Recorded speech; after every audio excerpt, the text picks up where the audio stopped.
ကျွန်တော်ဘေးဒင်နဲ့ပတ်သက်ပြီးတော့မှတ်တရလေးတခုပြောပြချင်တော့ဗောနော်ကျွန်တော်ဝေးတင်တက်နေတော့ပခုတ်ကူပါကျွန်တော်တဲတဲ့အိမ်မှာအင်းရှင်အန်ဒီရနေပြီးတော့ဟောဗောဘေးဒင်ထဲမှာခေါ်ပြီးဘေးဒင်မင်းနေဗောဘေးဒင်မင်းနေကျွန်တော်လည်းထိုင်ကြည့်နေနေနောက်ကျတော့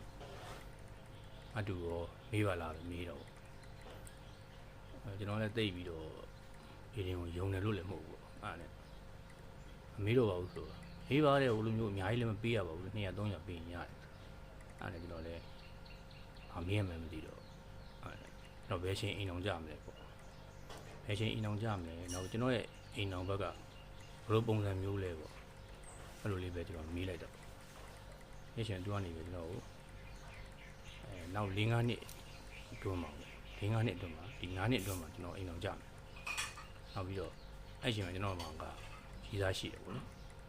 အဲ့ရီးသားကောင်မလေးနဲ့လေသူကမရဘူးကွဲမယ်ပေါ့ဗျာရှင်ကွဲရင်ကွဲမကွဲရင်ဒီကွဲမယ်ဆိုတော့အဲ့လိုပြောပေါ့နောက်ပြီးတော့ကျွန်တော်ရဲ့အိမ်တော်ဘက်ကကျွန်တော်ထက်အများကြီးငယ်မယ်ဟော10နှစ်လောက်ငယ်မယ်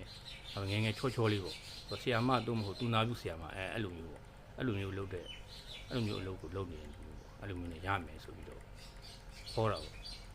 အဲ့နဲ့အဲ့ရှင်လုံးကတော့ကျွန်တော်ကရှီတော့ဗျာမနိုင်မနာငါ့ကိုမေးတဲ့လူသဘောကျအောင်ရှောက်ပြောနေပေါ့အဲ့လိုမျိုးပေါ့အဲ့လိုမျိုးကျွန်တော်သူ့အဲ့တော့ညံဘူးတော့က200ပဲပြီး200ပဲပြီးအဲ့ဒါနဲ့ရမ်းမေးပြောပြပါပဲဒါပေမဲ့သူအဲ့လိုဟောပြီးတော့ကျွန်တော်4နှစ်ကျော်ခါလာတယ်4နှစ်ကျော်ရရှိပြီကျွန်တော်အိမ်အောင်ကြောက်ကျွန်တော်မိန်းမကလည်းကျွန်တော်ထက်9နှစ်ငယ်ပါတယ်အဲ့လိုပေါ့သူပြောငယ်ချောပေါ့ကျွန်တော်လည်း10နှစ်လောက်နေတဲ့ကောင်မလေးချောလေးနဲ့ရမယ်ဆိုပြီးတော့ကျွန်တော်မိန်းမချောတာမချောတာတော့ကျွန်တော်ရဲ့ဘောထဲကိုဝင်ကြည့်လိုက်ရင်တော့သိမှာပါနော်